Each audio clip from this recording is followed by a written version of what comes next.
नमस्कार, आप देख रहे हैं न्यूज प्लस 21। मैं हूं आपके साथ प्रियांशा लाजरस। आइए एक नजर डालते हैं देश और दुनिया के बाजार पर। न्यूज प्लस 21 का एक्सक्लूसिव बुलेटिन बाजार हलचल में। 7 दिन की गिरावट के बाद बाजार में बम्पर तेजी।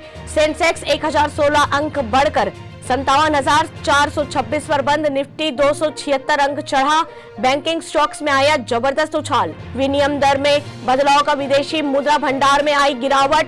67% योगदान आरबीआई ने बताया। रेपो दर 0.5% बढ़कर 3 साल के उच्च स्तर 5.9% पर आरबीआई ने वृद्धि दर का अनुमान घटाया। पीएम मोदी 1 अक्टूबर को भारत में 5G सेवाओं की शुरुआत करेंगे। महंगे होंगे होम और कार लोन। 20 साल वाले 30 लाख के लोन पर करीब 2 लाख रुपए ज्यादा चुकाने होंगे।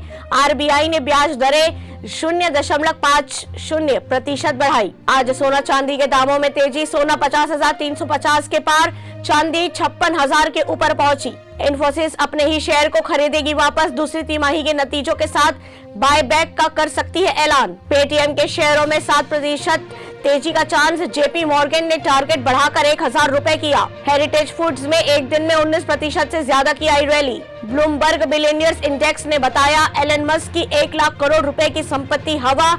अडानी चौथे नंबर पर पहुंचे। ऐसी तमाम जानकारियों से लगातार अपडेट रहने के लिए देखते रहिए न्यूज प्लस 21, आपके हक की बात।